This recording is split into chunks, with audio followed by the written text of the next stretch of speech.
കൊല്ലം കുണ്ടറയിൽ 10 വയസ്സുകാരിക്ക് പിതാവിന്റെ ക്രൂരമർദ്ദനം. വസ്ത്രം മടക്കിവെക്കാൻ താമസിച്ചതിനായിരുന്നു മർദ്ദനം. കേരളപുരം സ്വദേശിയായ പിതാവിനെ കുണ്ടറ പോലീസ് അറസ്റ്റ് ചെയ്തു. മർദ്ദനത്തിൽ മകളുടെ തോളിന് പൊട്ടലുണ്ട്. ലിജോ റോളൻസ് ചേരുന്നു. ലിജോ, ആരാണ് ഈ കുഞ്ഞിനെ മർദ്ദിച്ചയാൾ?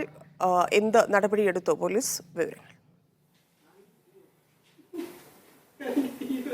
ധന്യ, സ്വന്തം പിതാവാണ് ഇത്തരത്തിൽ കുഞ്ഞിനെ ക്രൂരമായി മർദ്ദിച്ചിരിക്കുന്നത് എന്നുള്ളതാണ് ഏറ്റവും വേദനാജനകമായിട്ടുള്ള ഒരു കാര്യം. 10 വയസ്സുകാരിയായ കുട്ടിക്കാണ് ഇപ്പോൾ മർദ്ദനമേൽക്കുകയും അതിൽ തോളലിന് പൊട്ടലേൽക്കുകയും ചെയ്തിരിക്കുന്നത്.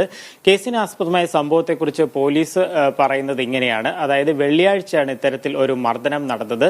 ആ പെൺകുട്ടിയും അനുജത്തിയുമാണ് ആ സമയം വീട്ടിലുണ്ടായിരുന്നത്. ആ സമയം ആ കുട്ടിയുടെ പിതാവ് 37 വയസ്സുകാരനായിട്ടുള്ള കേരളപുരം സ്വദേശിയാണ്. അയാൾ അവിടെ ഉണ്ടായിരുന്നു, മദ്യപിക്കുന്നുണ്ടായിരുന്നു. രാവിലെ മുതൽ തന്നെ സുഹൃത്തുക്കളും ഉള്ളതായിട്ടാണ് പോലീസിന് ലഭിച്ചിരിക്കുന്ന വിവരം. ഇവർ മദ്യപിക്കുന്നതിനിടയിൽ തന്നെ ഇയാൾ നോക്കുന്ന സമയത്ത് ആ കിടക്കയിലൊക്കെയും തുണി കിടപ്പുണ്ടായിരുന്നു, അലക്കിയിട്ട തുണി കിടപ്പുണ്ടായിരുന്നു. അതിനെ മടക്കി വയ്ക്കാനായി മകളോട് പറഞ്ഞു. പക്ഷേ അതിന് വൈകിപ്പോയി, അതല്ലെങ്കിൽ വളരെ വേഗം മടക്കി വച്ചില്ല എന്നുള്ളൊരു കാരണം പറഞ്ഞുകൊണ്ടാണ് 10 വയസ്സുകാരിയായിട്ടുള്ള കുട്ടിയെ ഇത്തരത്തിൽ ക്രൂരമായി മർദ്ദിച്ചിരിക്കുന്നത്. ആ മർദ്ദനത്തിൽ കുട്ടിയുടെ തോളലിന് പൊട്ടലേറ്റിട്ടുണ്ട്. പോലീസിൽ പരാതി നൽകി.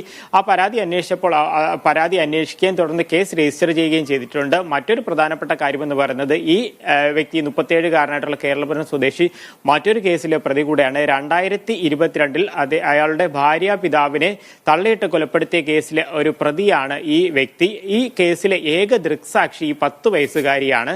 ആ 10 വയസ്സുകാരി ആ കേസ് അടുത്ത ആഴ്ചയോടുകൂടെ വിചാരണ ആരംഭിക്കാനിരിക്കെയാണ് ഇത്തരത്തിൽ ഒരു മർദ്ദനം ഉണ്ടായെന്നുള്ളത് പോലീസും അതിനെ വളരെ സീരിയസ് ആയി തന്നെ കണ്ട് കൊലപാതക ശ്രമം ഉൾപ്പെടെയുള്ള വകുപ്പുകൾ ചുമത്തിയാണ് ഇപ്പോൾ കേസ് എടുത്തിരിക്കുന്നത്. ആ കുട്ടിയും അനുജത്തിയും മാത്രമാണ് ഉണ്ടായിരുന്നത്. ഈ മർദ്ദന വിവരം പുറത്ത് പറയരുതെന്ന് പറഞ്ഞുകൊണ്ടും കുട്ടിയെ ഭീഷണിപ്പെടുത്തിയതായും പരാതി നൽകിയിട്ടുണ്ട്. ശരി ലിജോ.